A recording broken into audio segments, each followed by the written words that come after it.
New Art Examiner, and Parquet. He's the author of Mary Heilman's Save the Last Dance for Me, as well as numerous catalog essays on artists including Dexter Dahlwood, Peter Doig, Roy Lichtenstein, Kay Rosen, and Joe Zucker. The painting department has particularly benefited from his most recent book, co-published by Whitechapel Gallery and MIT Press, Painting Documents of Contemporary Art. Exhibitions that he has organized include There's a Light That Never Goes Out at Amy Lipton Gallery in New York, Kay Rosen, Lifelike at the Museum of Contemporary Art and Otis Gallery in Los Angeles, Standing Still and Walking in Los Angeles at Gagosian Gallery, Robert Overby, Parallel, 1978 through 1969 at the Hammer Museum, the Slide Area at James Van Dam Gallery in Brussels, a Red Letter Day at Friedrichs Fraser Gallery in New York, and most recently, 2 exhibitions at Rona Hoffman Gallery in Chicago, Angles in America and Never Let Me Go. Myers has held teaching positions at Pratt Institute in New York, Otis College of Art and Design in Los Angeles, Art Center at College of Design in Pasadena, and the Royal College of Art in London. Currently, he is Associate Professor of Painting and Drawing at the School of the Art Institute of Chicago. Please join me in welcoming Terry R. Myers.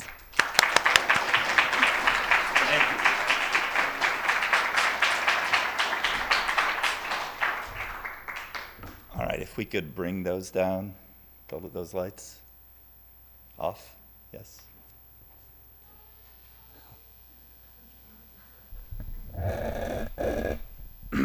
After all that work, I want you to be able to see, yeah, thank you. I want you to be able to see the images. Thank you, Erica, for that great introduction. I also want to thank all the students in painting, the ones I've already met and the ones that I will meet tomorrow. The conversations this morning have been really fantastic and will probably inform, I'm sure they will inform some of the things I'm going to say today. And I definitely have to thank and want to thank Beverly for not only inviting me, but also for being willing to let me have my first ever sabbatical after 22 years of teaching. You know, when she first contacted me, I'm like, I'm going to Japan. Can we do this another time? So I'm back fully refreshed, back at SAIC, in the groove, hopefully. And this is the first visiting thing I've done since the sabbatical, and it's a great way to start. So my plan for today is, as Erica informed you, the painting students have all been digesting this anthology that I put together last year for this series of books that's co-published by the Whitechapel Gallery in London and the MIT Press. Many of you probably are familiar with these books. I think there are close to 30 of them at this point. The 2 newest ones that came out was one called Memory and one called Dance. I've had a couple people say to me that the painting one still sort of stands alone. It seems different than the others, and also that it's even painting in the first place is a surprise. I'll say my little book on Mary Heilman is in another series of books by After All Press. That's a series of books on one single work of art, and they've done about 30, 35 of those so far. Their plan is to do 100. Mine is still the only one on a painting, which I take as meaningful, meaning that there are a lot of people in these institutional roles that still haven't figured out that painting probably still isn't going away. And this book is, sign of that. I know it's selling very well. I'm not getting royalties. That's not a pitch, but that there is still something about painting. So my plan for today was to sort of reread my introduction in the book, not literally read it. Those of you, the students who've read it, don't worry, but to speak more extemporaneously and subjectively around the things that are in the book and my relationship to them as a critic. As Bev and the students already heard at lunch, I studied art history, but I am a runaway from art history. I definitely see myself as an art critic who teaches. I started as a maker. My undergraduate work was painting and art history, but I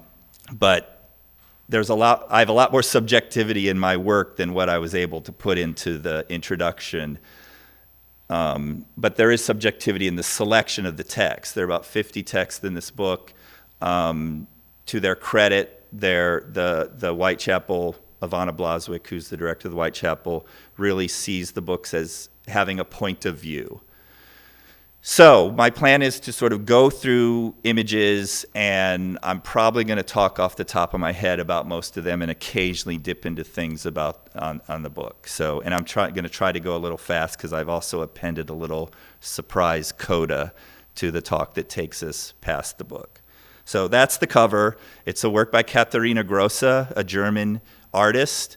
Tony Jones, the new chancellor of SAIC, the former president, came up to me. He says, "I saw your book. That's not a painting on the cover." So that still exists. So, but my criteria for the Whitechapel was, I said, it can't be an American and it can't be a man, because I didn't get to have the final say. So I was very satisfied that of the options I gave them with that criteria, that Katharina Grossa was the artist they put on the cover.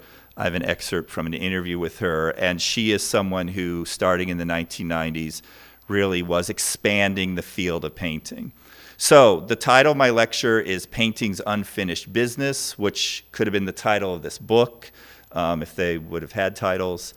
And that, someone who has, like myself, who has taught in studio programs my entire teaching career, started writing in the 1980s when I had fellow critics in New York when I was first starting come up to me and say, you're writing a lot about painting. You may want to watch that. And some of these people have gone on to now do painting shows and rewrite their own history and pretend like they never had that sort of, it's really dead now attitude.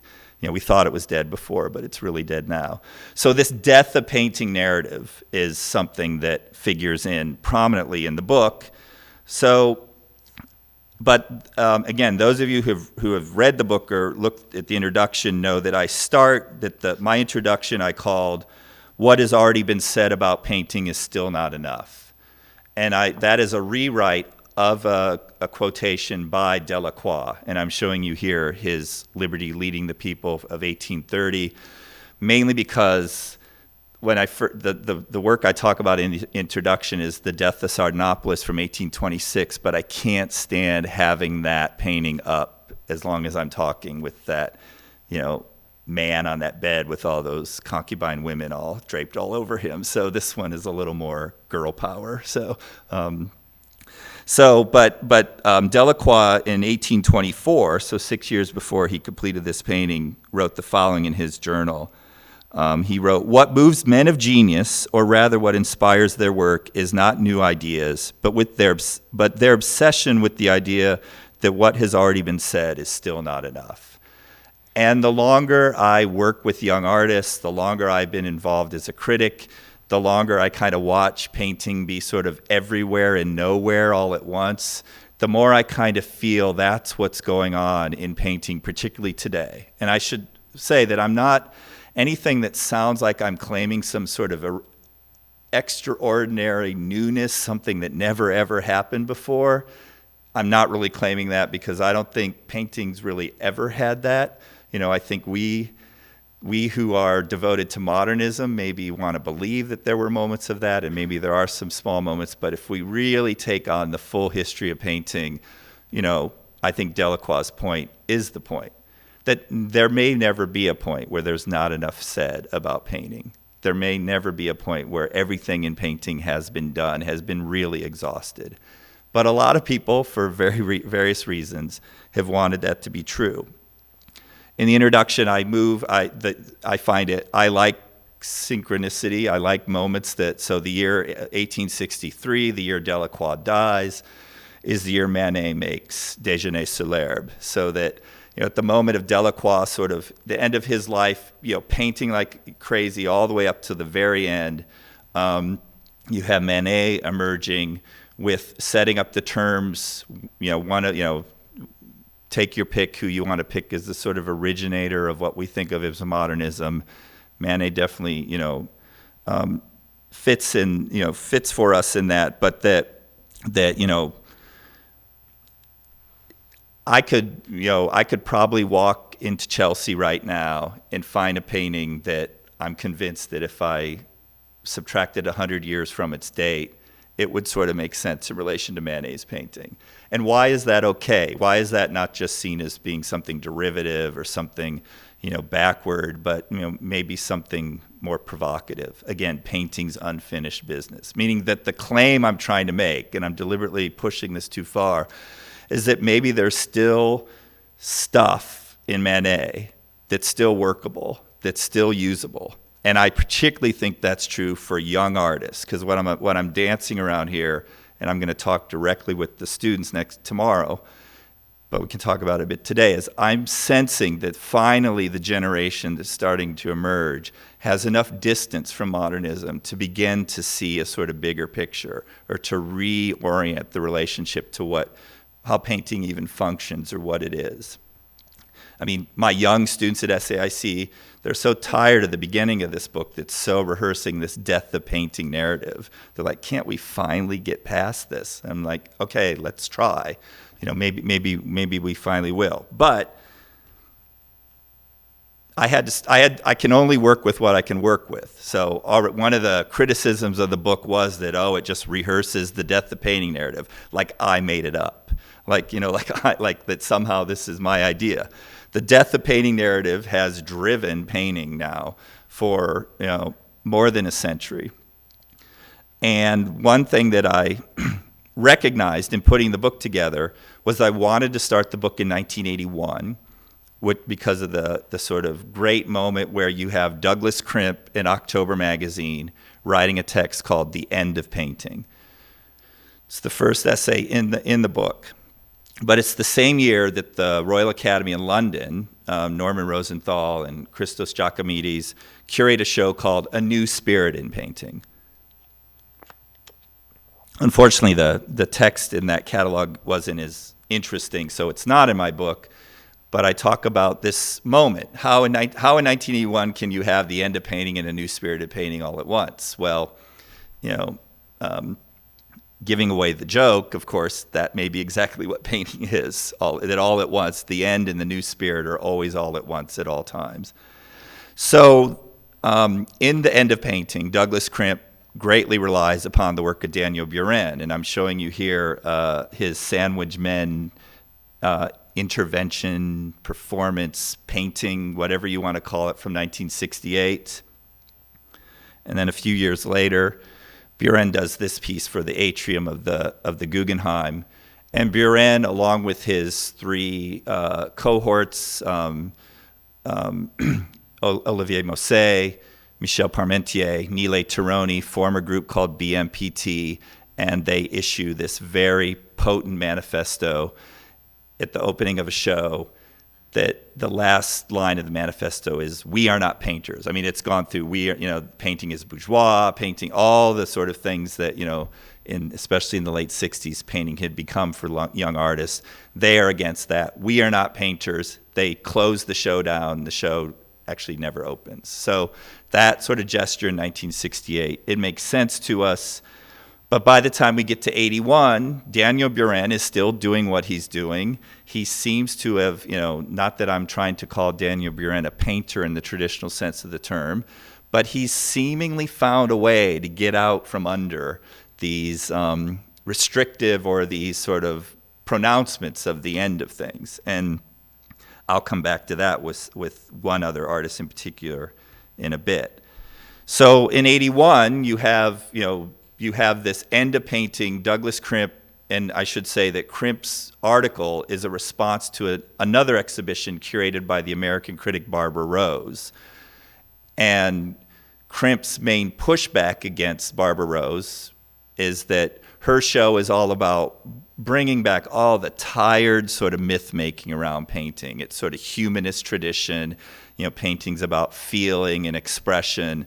And Crimp is just sort of stunned by this because we've already had all this work happening in the 60s that moved us past that, and that painting is not human. Painting is about context and about history and contextual. It's not humanistic.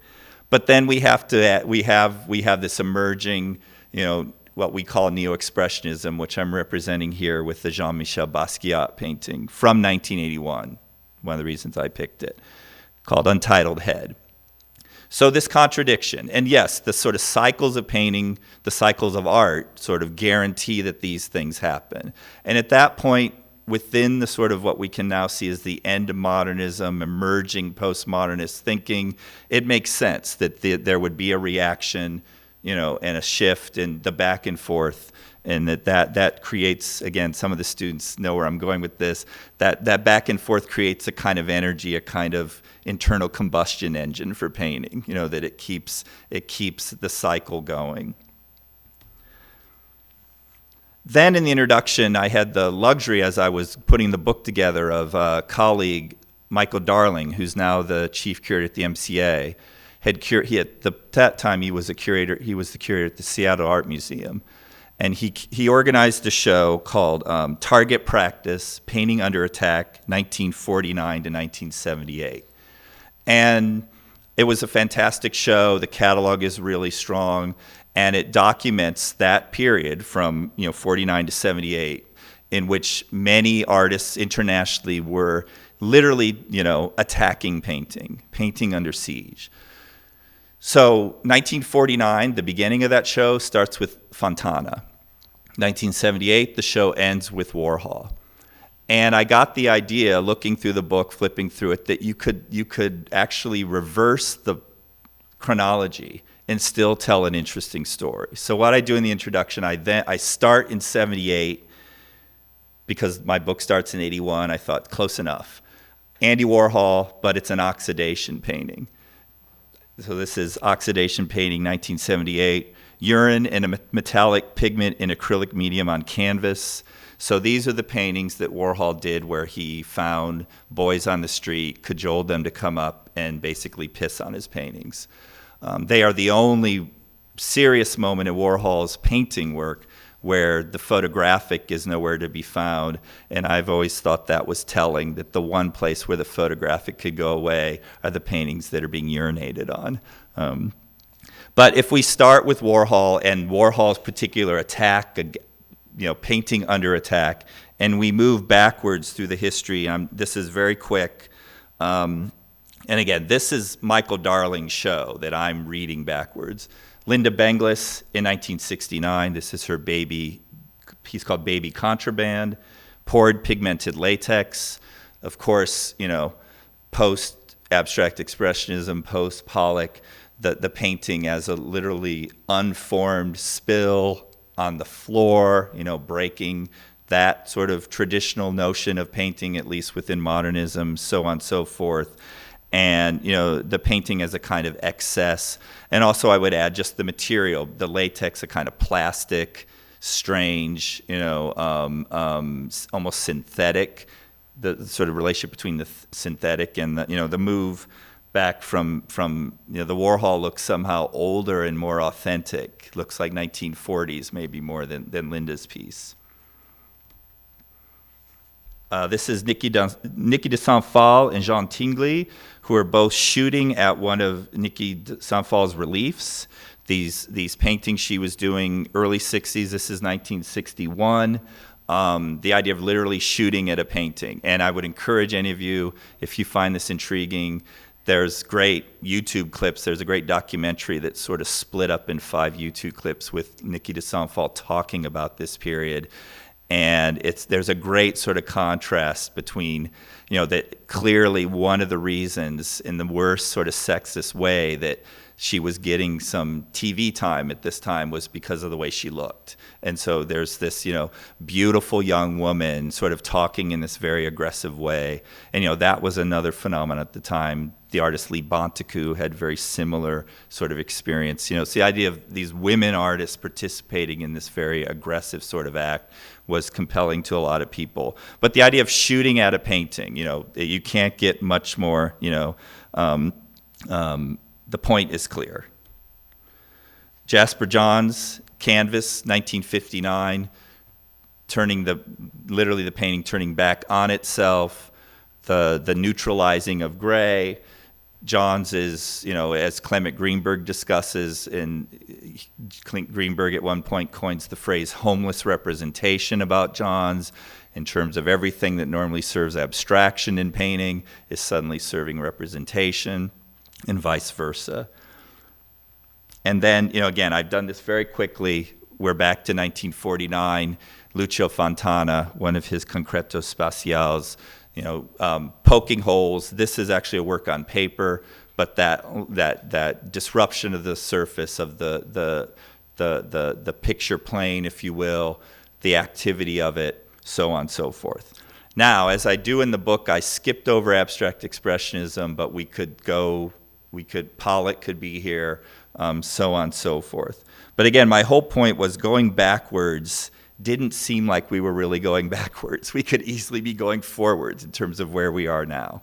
So now here we are, suddenly now I'm all the way back in 1935, and here's Miro's painting called Rope and People No. 1, and this is one of the paintings. There was a show at the Museum of Modern Art about 5 or 6 years ago, and Miro was well known for his outrageous statements that I want to assassinate painting. So literally giving the painting the rope to hang itself, if you want to take the joke there, what have you. So, but again, for me at least, and maybe if you don't buy this, I can accept that, but for me, I was starting to just see this reversal just working and bringing me to the present moment. And now I'm back in 1919 with Duchamp. And this is his, of course, his LHOOQ from 1919, what he called his rectified ready-made, meaning sort of rectifying the situation of the Mona Lisa by, making her gender ambiguous at best. But also what I would include here is his category of what he called reciprocal ready-mades, and probably the most famous one that he describes but never makes, of course, is to use a Rembrandt as an ironing board. So, all right, now we're all the way back in 1919, and we've got, painting is, still under attack, but it's sort of moving weirdly forward. And then, at a similar time, 1921, one of the first protagonists of the 20th century to claim painting is dead, or that painting, there could be a kind of end game, is Rodchenko. This is his pure red color, pure yellow color, pure blue color of 1921, in which he claimed that this was sort of the last painting. So if the last painting happened in 1921, what's been going on, up till now becomes, if we buy that, we are where we are. So, and again, this was already a discussion in the time of Manet. You have Paul Delaroche, even though it's supposedly a myth, that when he first saw daguerreotype, he said, from today, painting is dead. That photography was going to be the very thing that was going to kill painting. Doug Crimp, in his text in the end of painting, it's an excerpt that I use in the book, and the one thing about doing these books is you end up being manipulative because you can't have the full text of everybody's.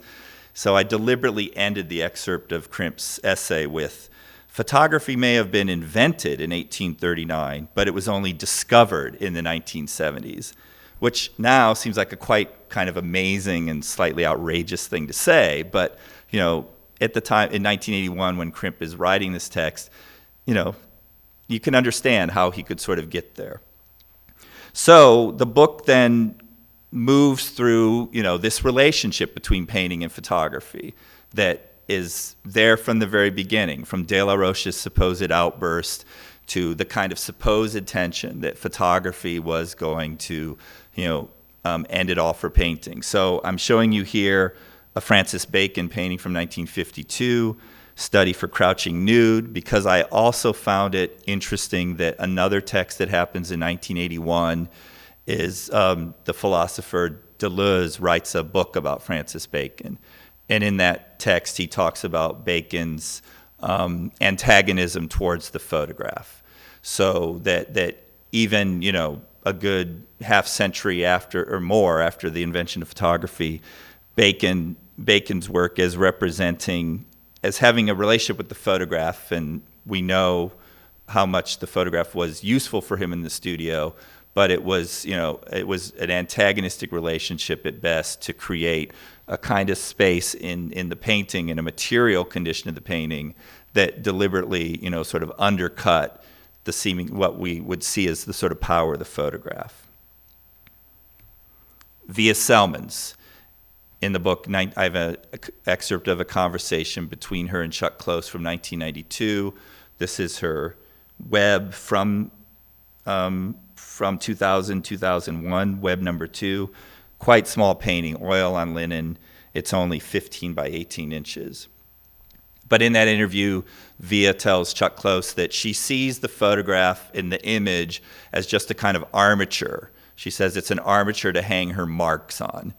And that idea that, moving out away from something like photorealism that emerges in the late 60s, the idea of making a painting of a photograph, becoming a kind of mini moment in painting's history at that time.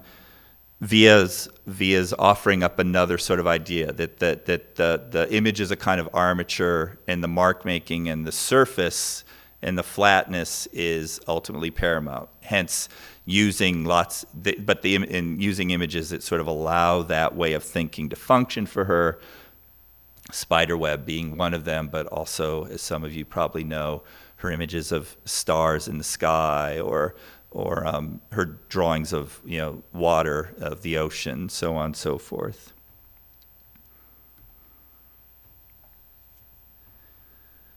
By the late 90s, it seems once again that maybe photography is really killing painting, and we have the arrival of someone like Andreas Gursky. I actually like how awful and distorted that looks up there, because it's not the best resolution image, but that's me being a little obnoxious, I guess. This is his chromagetic color print called 99 Cent. It's from 1999. It's about almost 7 feet tall and 11 feet across, so it's not that big, but it's pretty big. And so by 1999, you have the critic for Time Out New York, Howard Halla, writing a text called Photo Unrealism. Actually, it comes out in 2000. And this was a text, and again, sort of giving you some insight into the book. As a practicing critic, as someone who's I've never done weekly art criticism. Well, no, I've never done daily art criticism. I've done weekly, monthly, so being in the trenches. I wanted some examples of that kind of writing in the book. I didn't want it all to be sort of the more distanced, measured essays. So Howard, who I know a little, but I've always appreciated him, I liked how, especially 10 years ago, I don't read him so much anymore, he really would stick his neck out in his text. He would have an idea about something he saw, and he would go for it. And I hope I do that still on occasion. But I just wanted to read what he wrote about Gursky. Well, he starts, he says, if this were a perfect world, Andreas Gursky's latest batch of monumental photographs would finally put to rest all the arguments for making distinctions between painting and photography. Our world is not perfect, however, so critics will likely natter on about how paintings are visceral, while photographs are mechanical, and how the former truthfully record the artist's touch, just ineffably transmitting the essence of his or her experiences. I realize I'm editorializing in my tone of voice, but while the latter are necessarily lies disguised as objectivity, and there will be the usual arguments that painting is dead anyway. Next paragraph. Nonsense. And then there's the rub. And I use this, again, the main motivation for doing this book was for my students. Most of these texts I've used with students in the classroom over the years to get arguments going. So this always provokes an argument, this next line. Nonsense. Painting is a philosophical enterprise that doesn't always involve paint. Above all, it's a way of organizing the world that represents neither truth nor fiction exclusively, but rather a little of both. Whether an artist uses a brush or a camera to accomplish that goal scarcely matters. In fact, you could argue that the only reason for distinguishing photography in the first place was because of the medium's technical limitations, not its supposed objectivity. And I thought that sort of like flipped the story, that like the idea that photography was distinguished because of its technical limitations was a kind of provocative thing to reassert. But the bigger thing to reassert here is that if painting is now a philosophical category, not a material category, then Gursky is a painter. The kind of manipulation he does of these images, the kind of the play that he has puts him right alongside, to my, like this, you know, someday I want to see this work next to our great Seurat at the Art Institute. You know, that in the way La Grande Jatte is a sort of statement of a particular moment in society, and the sort of material quality of what painting can do in creating a relationship between viewer, literally their eye, and the work. I think Gursky has done the sort of late 20th century version of that here. But it's a provocative thing to say, you know, that there must, you know, what is a painting ultimately? You know, what, you know, again, Tony Jones telling me that Caterina Grossa is not a painting. What is it? Could something, can we hold these contradictory thoughts in our head at the same time? And then I know the group is going to go, the painters are going next week to New York. They're going to visit a good friend of mine, someone whose work I've been interested in for more than 20 years now, Marilyn Minter. This is a view in her studio from 2009.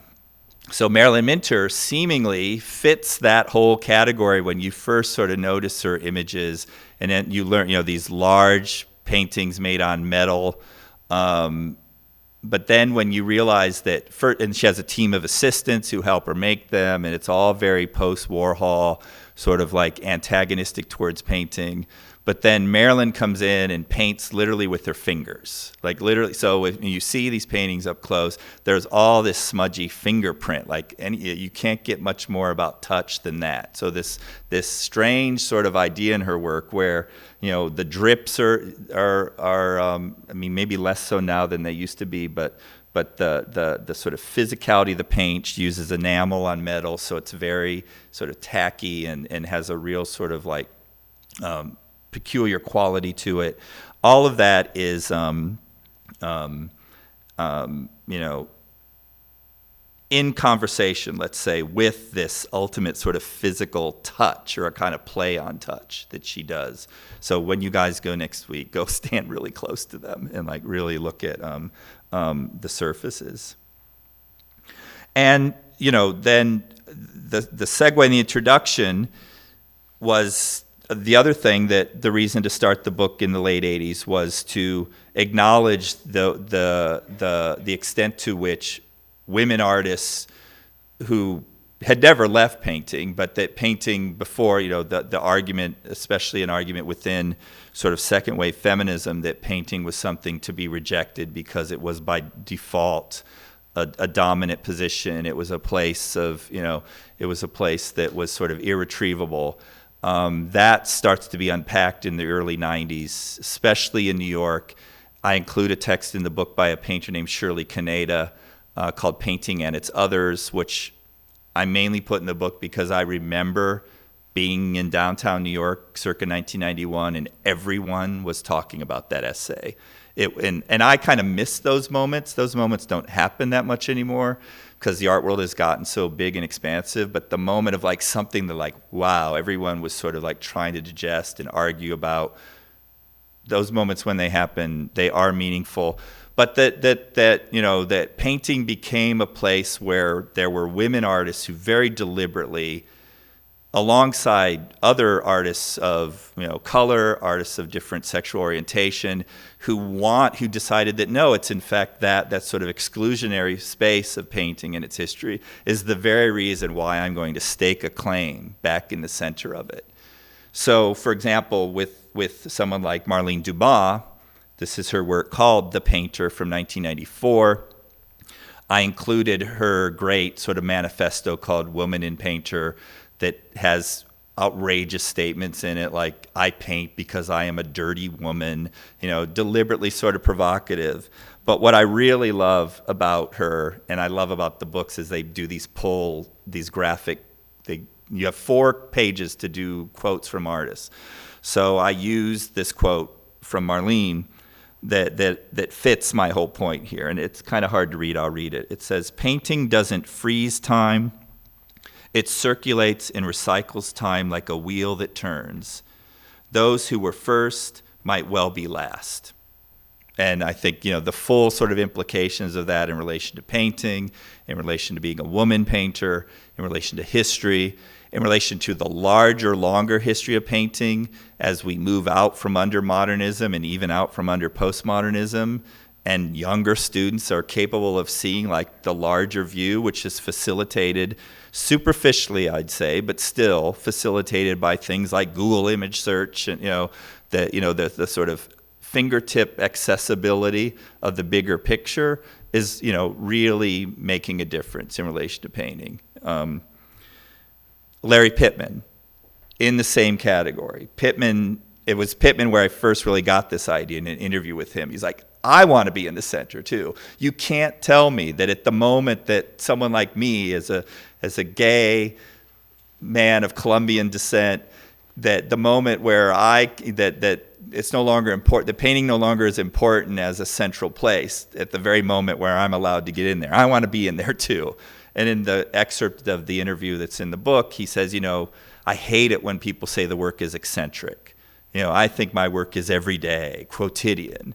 And I like that sort of stance of his. And, the work, it is, eccentric is a relative term, of course, but the level to which Larry is capable of packing his paintings with so much. And I mean, he really is the most important LA painter other than Ed Ruscha. I mean, there's not, LA's relationship to painting is complicated, but I do think that Larry deserves a sort of place alongside Ruscha in terms of, painting happening in Los Angeles in particular. This is called Seance from 2011. Acrylic, cell vinyl, and aerosol lacquer on gessoed canvas over panel. Quite large, not as big as it's projected up there. But that the painting is a kind of domestic space, the painting as a kind of exuberant space. I also had a whole exchange with him where I was so annoyed with people always calling his work so frenetic, and to me it's so calm. The sort of like, and it's maybe you get that more in person, where the sort of way they're made, kind of. And Larry likes the word tableau, which again is an old word, sort of, and a word influenced by, being a product of Southern California as well, the sort of image culture. And then this is the great text from Larry that I use, because I wish the book came with a little sound recording so you could hear him saying this, because he's like, as he's saying this, it's not about nostalgia, it's not about projection in the future, it's not a sentimental view of the world, it's not overly cynical, but it's not overtly celebratory, it's like right now. And then he kept going, right now. He's like tapping at one of his paintings. And I do think that's something that painting in particular has, that perpetual sort of presence, that perpetual present, that right nowness, that like it's always right now at every moment. And it's right now again. It's right now. That is something I know painters get that. I mean, I know, I sometimes get people who have drank the Kool-Aid about the death of painting that think I'm crazy when I say that, but I know it's true. Or even if that by saying it's true, it's like the biggest, best delusion ever. If that's actually what it is, it's a pretty damn good one. Sherry Samba, again, another artist who emerges into the international scene, a painter from Africa in the early 80s. This is his work called Un peintre à défendre, from 1993, and I picked this one obviously because it's a painting in which Samba himself is literally defending one of his paintings as he's literally being pulled apart by various political factions in his country, his navigation of the West, as an African artist being plugged into these international situations. Again, that's an activity we're much more conversant in than people were in the early 80s. He was in he was in a show called Magicians of the Earth that happened in Paris in the early 1980s. It was very controversial because it put so-called Western contemporary artists alongside, for example, Tibetan monks making a sand painting. And, there was a lot of sort of cross-cultural, was this a sort of new primitivism kind of manipulation, so on and so forth. But Samba, again, his quote just resonated with me. I remember a French journalist telling me that painting had become obsolete in the West and that no one was interested in it anymore. That's not true for me. I have a suitcase full of ideas. So there is a kind of particularly Western arrogance or a kind of idea that painting had become obsolete. The apotheosis for me with that, and I include an interchange in the book between Rob Storr, the MoMA curator, now dean at Yale, and a painter, critic and painter, with Catherine David, who did Documenta 10. And she does put Larry Pitman, Kerry James Marshall, one other painter in her Documenta. So Rob Storr is interviewing her, and Richter's in the show too, but it's his atlas. She doesn't put the paintings in. And the back and forth is, she refuses to call Larry Pitman a painter. And Rob's like, but he's a painter. Surely he's a painter. She's like, well, you can call him that if you want. But in my Documenta, that's not productive. I'm paraphrasing here. And I just thought that was hilarious. I mean, so I wrote an article about Kerry James Marshall a couple years ago, and I started by quoting that. And I said, one person's specificity is another person's exclusion or another person's erasure. So she actually chucked Larry's painting in a hallway, by the way, but that's a whole other story. I think I'd like to believe that once she actually got it in front of her, she realized, oh my God, it is a painting. What have I done? And she stuck it in the hallway. Likewise, Takashi Murakami. There are a lot of Murakami haters out there. There might be some in the room. I'm actually quite devoted to Takashi Murakami, despite his, explosion of his career. This is a view from his big retrospective at MoCA in LA that everyone got all upset about because Paul Schimmel had the temerity to install a working Louis Vuitton boutique in the middle of the show. I thought it was brilliant. I thought it just and I know Takashi now a little bit, and I've been going to Japan. I'm trying to learn more and more about Japan. I don't consider myself an expert, but his former dealer once said in an interview that, Takashi doesn't care about the West. Takashi cares about Japan. And I do think that's what's going on here as he's using his visibility in the West. And now, by extension, some of you may know he just did a massive show in the Middle East this past summer, that he has an agenda relative to where he comes from and a kind of idea not only about, image culture, but I would say painting as well, that I don't think many of us in the West really understand. And the more times I go to Japan, the more confused I am, but the more I realize that I think that it's too simple to just say, oh, he's just a Warhol, Walt Disney wannabe, or all the various things I've heard about Murakami. That the very sort of kawaii cuteness in his work that we in the West maybe take in a particular way is a more complicated relationship having to do with him being the generation he is as someone born by a mother right after World War, a mother who lived through World War II, and Japan's particular relationship to the United States and American culture. But the bigger idea is that he, alongside someone like Sherry Samba, Pitman, so on and so forth, that the other thing that's important about painting in the 90s is this arrival or this attention being paid to people who aren't the typical painter, bringing something to the picture, to the bigger picture, to the conversation. And I can't overestimate that. I'm going to go fast here. So then backing up, Sherry Levine, the other part of the 1980s that I think still is unfinished business is the so-called Neo Geo pictures generation.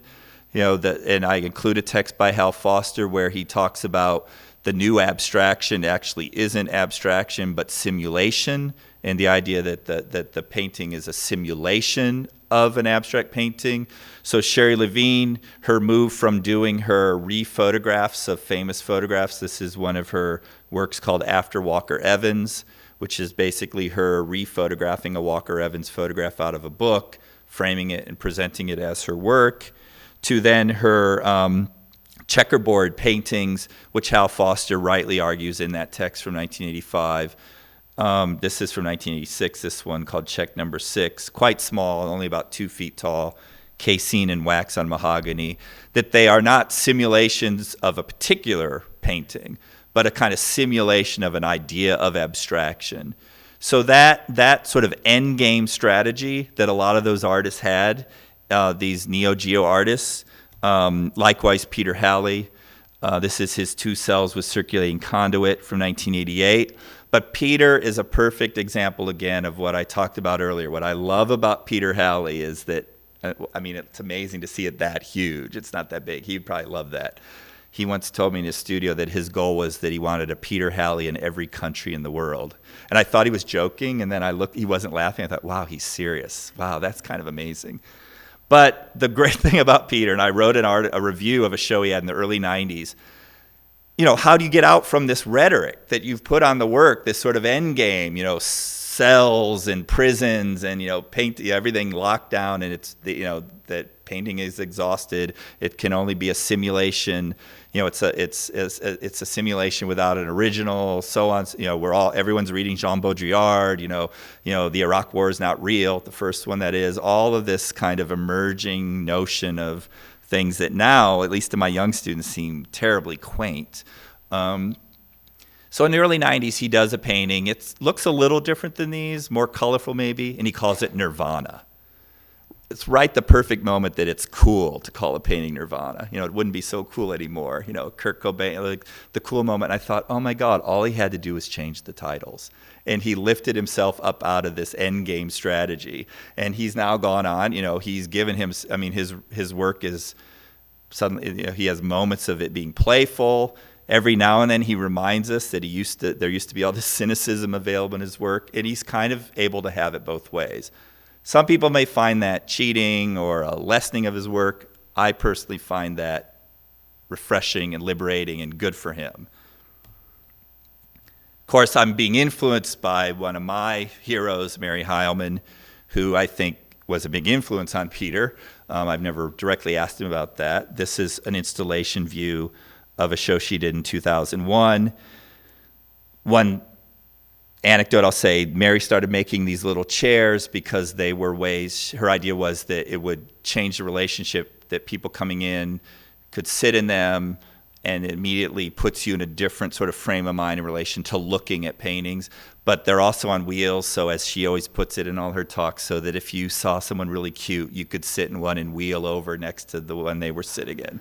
So, and that's a big deal for Mary, you know, that sort of social connectivity, that abstract painting that relates for her. You know, a lot of her paintings are given names of friends or music. You know, that the sort of web that's created around something as seemingly anonymous as abstraction. And I use that word because in an interview once, Ross Bleckner said, you know, Mary, it's so anonymous, your geometry. How do you get away with it? And the response to the interview was laughs. And I love the idea she just laughed at Ross Bleckner when he asked her that question. But I also wanted to show you quickly, I've mentioned to students the past 8 years. In the summer, I've done a study trip for Chicago with a colleague, Candida Alvarez, who's sitting there in the green shirt, where we go to Bridgehampton, to Mary's house in the country for a day and hang out with her.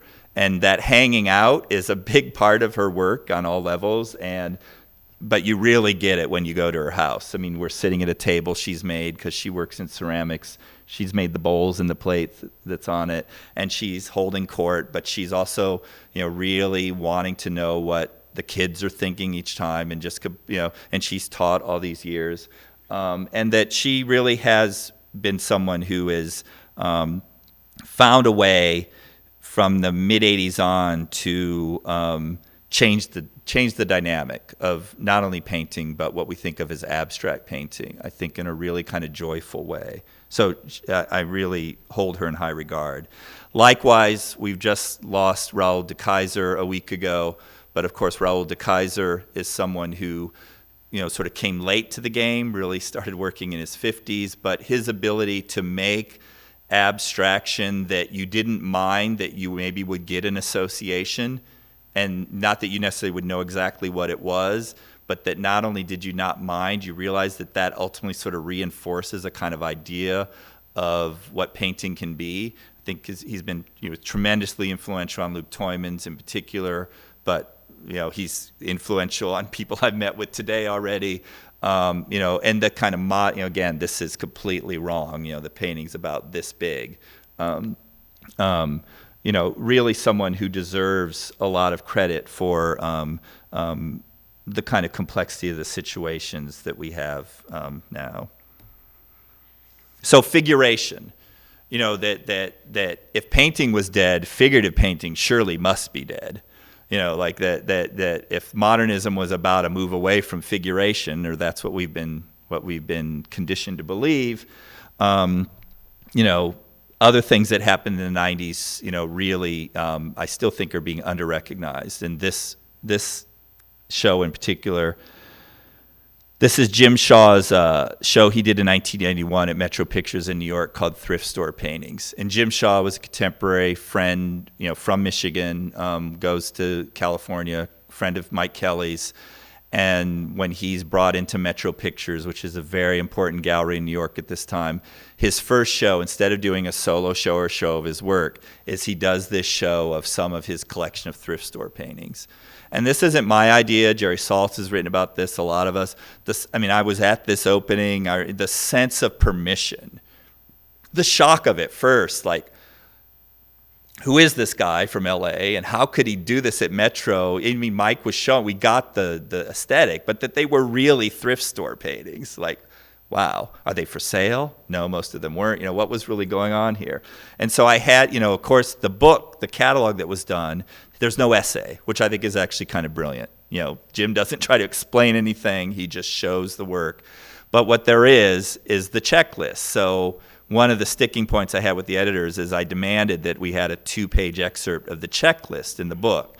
So in the book I have just a list of some of the titles of some of the thrift store paintings because they're just too perfect. Ochre baby crawls on man's chest as dog looks on. Still life with pipe, cigarette, banana, champagne, etc. I'm not saying they're necessarily up in that image. The ones, drunken clown, blue with red dots, woman made of pillow, wax lips, green thing, and then one of my favorites, man with no crotch sits down with girl, by Miller. No idea who Miller is, but someone signed it Miller. That alongside the emergence of John Curran. This is a later painting from 2000 called Park City Grill, that can't be underestimated here in terms of the sense, and I can just attest, Beverly may remember it too, I could just attest to that sense of like what's going on, these figurative painters, this sort of idea that this is, and again in 1991, this is the time where I'm having older critics say to me, you're writing too much on painting. I do a show, I curate a show, There's a Light That Never Goes Out, that Erica mentioned in 92 at Amy Lipton. Roberta Smith writes a review, and the editors, it's a review of 3 shows. The editors, not Roberta, call the piece abstraction, a trend that may be coming back. My students sort of look at me funny, like, really, was it that bad? Was it that? Like, yeah, people really thought, the right wave of, installation art, identity politics, that now, okay, finally painting it's really going now. Photography, everything, installation is going to kill it for good. Didn't happen. So now we get to Katerina Grossa again. This is another work of hers from 2004. The extension of painting, there's an essay by Daniel Birnbaum in the text where he uses the word contagion. This whole idea that painting's gone viral, that it's infiltrated everything else. Painting is in sculpture, Jessica Stockholder. Painting's in installation, Katerina. Painting in photography. Painting in performance, Paul McCarthy, his great video from 1995 called Painter. I recommend you can see it online on Ubu Web. It's worth watching if you haven't seen it. where, but the other reason I love the Paul McCarthy video for my argument is, yes, it's video, it's the so-called new media, but it's so old school. It's not video being used in some major revolutionary painting killing way. It's a video of Paul McCarthy acting like a clown version of de Kooning. And there are literally these great scenes with him stomping up and down, just going de Kooning, de Kooning, de Kooning, de Kooning on these big paint tubes. So, and as I say in the introduction, that, the video ends with collectors in the galleries, in the dealer's office, and Paul gets up on the desk and puts his ass in their face so they can smell it. So it doesn't get much more old school than that. So that finally brings me to where I ended in the introduction and my relationship with the work of Neo Rauch. And I did a very obnoxious thing by quoting myself in my introduction, because when Rauch had his first show in New York at David Zwirner in 2000, it made a huge impact on me, because I was like, first of all, the name can't be real. This has got to be a fake name. I'm convinced it's true. It's real name. Some of you may know his story. This is a work from 2000 called Grot. But I wanted to read now and show you as I'm reading, as I'm wrapping up this part, and then I'm just going to do a quick coda. What I wrote in 2000, again, I wanted to do this also because I'm committed to the idea of that immediate read, that me having to think on my feet, what am I going to do with this guy? I mean, by now, everyone knows his work, he's been full, but when that show happened, I was like, really? Okay, I've got to think about this. So this is what I wrote, and as I'm talking, I'm going to flip through some people and interrupt myself. Okay, this is me in 2000. Painting seems pretty together these days when it comes to its ability to accommodate multiple modes simultaneously. So it is not a big surprise that one of the more interesting, quote, post-reunification painters would emerge from the former East Germany, given how quickly and awkwardly things have changed there since 1989. Moreover, it can be argued that a younger German painter would have a particular insight into the moment, given the extent to which German painting since 1961 has determined how we think about contemporary painting in toto. From the quote, and then this is my infamous, all my students are so annoyed with me, my 4 C's of painting. So from the crisis, from the crisis implied in the separation of form and content in Richter and Polka, and I'm just showing you here a still of Richter in his studio from that great documentary that's now out on Netflix. So if you haven't seen it, or DVD, I highly encourage you to watch it. So in Richter and Polka, and this is Sigmar Polka's Stairwell from 1982, to the quote, to the collision, C number 2, of painful history and technique in Baselitz, which I don't have an image of Baselitz, and Kiefer. So here's Anselm Kiefer's piece from 1983, To the Unknown Painter. To the deliberate, C number 3, collapse of everything in Kippenberger. Weathering all this historical baggage and then some, Neo Rauch's paintings emerge as markers of, and here's the 4C, coalition. In the midst of the current post-reunification of painting, itself as some sort of nation state, unable, or at least unwilling, to rely upon either the supposed shock of yet another rupture or an empty assertion of cultural authority. So before I explain that, I just want to show you, I forgot I have this Kippenberger.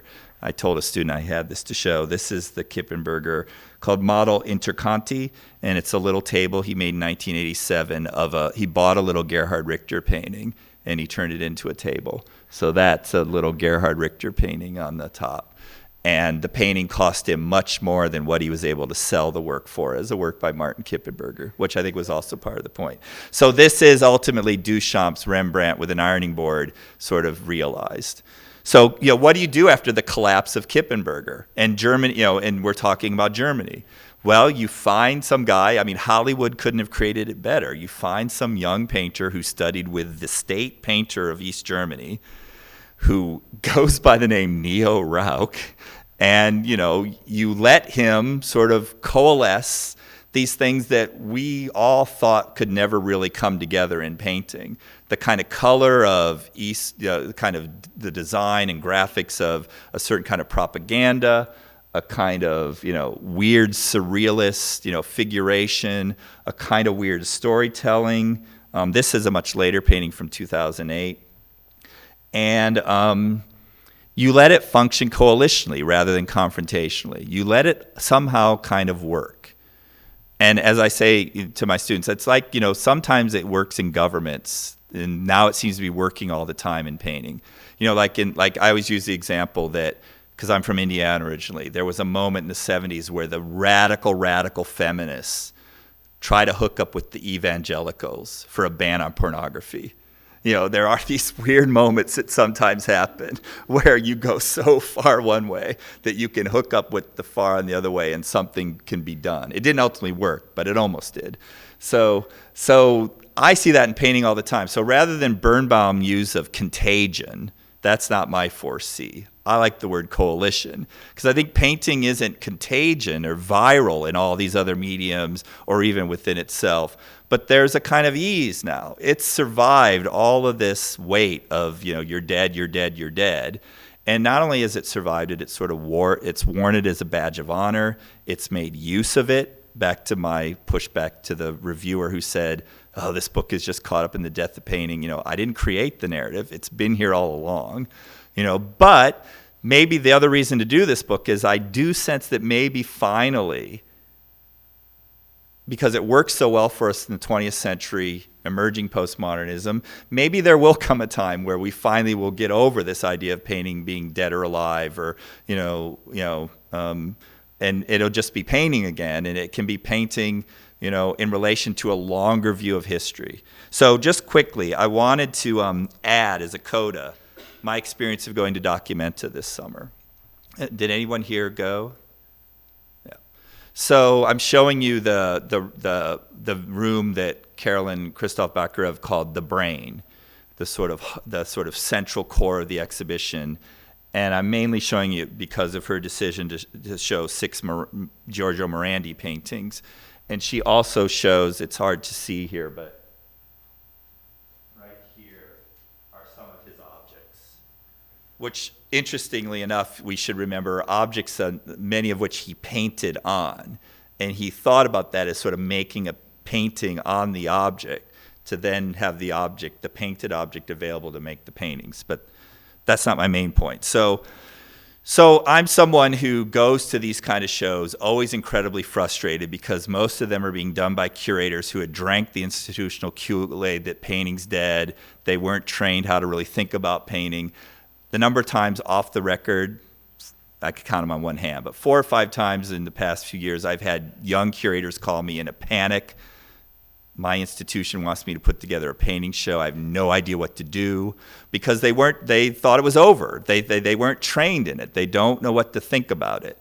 So I was fully prepared. I wrote a piece in the Brooklyn Rail about the show. I said I arrived a skeptic and I arrived a cynic and I left a joyful skeptic, because even though it was sort of wrong about painting in moments, and I'm deliberately not showing you any images of the part of the show that was supposed to be about painting, because that was a disaster. There were, you can read it's in the Brooklyn Rail, it's available online, you can read that. But these historical moments annoyed me and thrilled me at the same time. So this is a room of the Canadian painter Emily Carr. So by now, this is like day 2, I'm like, okay, painting's only allowed if it's like historical and it gives her something else to talk about. It fits into a larger sort of cultural position she has. It's annoying. But they're amazing paintings to see. Emily Carr is someone that mainly I found out about because of Peter Doig, who had been such a fan of her work. So this is a selection of work dated from 1928 to 1932. And there were moments, maybe not these particular paintings, but there were moments in that room of hers where I thought, you could put these up right now in Chelsea and no one would know a difference. Like they could fit right in. And that's okay. Lynn Fulks, great painter from LA. Got a lot more attention at Documenta for his crazy one-man band contraption that he played during the opening, and then they had a video of him doing it. This is a mixed media painting called The Lost Frontier, 1997 to 2005. Mixed media in the sense that there are objects sort of embedded. That's a little television. This one wasn't on, but he's done other paintings where actually the TV is on, you know, sort of playing with the kind of pop sensibility, but a particular LA version of pop, and his political ideas about Los Angeles, his hatred of Walt Disney, the complexity. I thought, okay, I'll give her this. That yes, at least this is new work. Lynn's been working for a long time, but it's work he's doing right now. He's definitely in the conversation. He's rightly influential on what a lot of young artists are doing. And then I started getting happier. Francis Alice, in my opinion, never disappoints. This is the installation he did in a former sort of bakery space in the center of the city. It was a group of 20 paintings, and they related to a work he also did. Documented there was also a show done in Kabul in Afghanistan that some people did actually go to. I didn't. So that sort of interplay of space. But Francis Alice's relationship to painting being one of the things he does, but painting always kind of resonating in all of his work, at least to my eyes. And then the surprise of Paul Chan, who's, as far as I know, never made a painting before in his life, suddenly comes to Documenta and does a painting project. And this is a piece called Volumes Incomplete Set from 2002, which is a series of paintings he's done on the book covers from sort of remaindered books. Some of them were quite funny, a book about Tom Cruise, so his name is like on the spine, and then these weird sort of monochrome landscape paintings juxtaposed in this amazing sort of installation. This is an artist from Cambodia named Sapit Pitch, who I found out after the fact actually is a MFA alum of SAIC from the 90s, but went back and has been working in his native country since that time. And, using these are actually more sort of constructions. They're hard to see, but they're made with bamboo, rattan, burlap, wire, earth, pigment, oil paint, charcoal, resin, and beeswax. So, continuing lots of traditions, but an interesting surprise. And then finally, Tricia Donnelly's untitled piece. It's a sort of it's listed as an ongoing file. So this digital image that was just sort of running all day in this theater in the city. A lot of people missed this because it wasn't in the central part of Documenta. I was very smart. I'm glad that I went for 5 days, so I really did have enough time. But I actually thought that okay, there are some moments where maybe this curator of Documenta is beginning to recognize that, we can't keep doing these international biennials and just starting with the notion that painting has to be taken off the table, that nothing possibly could be happening. You've got to at least take a look around. So I wrote this in my piece, and I got an email back from her assistant saying that Carolyn accepts your criticism. So I thought, okay, I'm giving her the benefit of the doubt, but it was a nice sort of, I should say, and I wrote this in my piece, I think that Documenta 13 is maybe the most, I said at the end of my piece that exhibition is the most I've ever felt in an exhibition in my entire career, like really feeling in it and feeling like something was happening. So you should take all of my pushback against her sort of blind spots about painting in that context, that I do think the show was phenomenal. And I guess what that means is if she actually had completely figured out painting, maybe I would have passed out or something. I wouldn't have been able to stand it. But I think that's a good place to end. So I thank you for your attention, and I guess I will take, if there are some questions, again, with the painting students we have tomorrow to discuss things, but I'm happy to questions if there are a couple. Or I can do that more informally too, if that's better, whatever. Thank you. All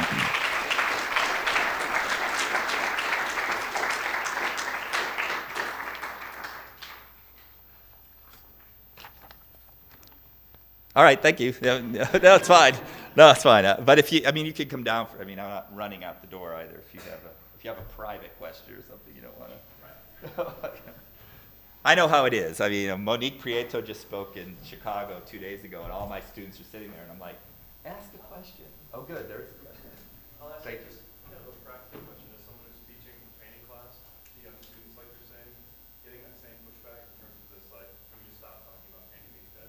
How do you respond to that? Because as a teacher, I think as an educator, we want to impart that history and that dialogue and sense of responsibility. You should know that this existed as a Right. as a painting. Well, that's the first part. I just say to them, you just have to put up with my, I'm using this. I did this book because I wanted to be able to use it, so I'm using it in these classes.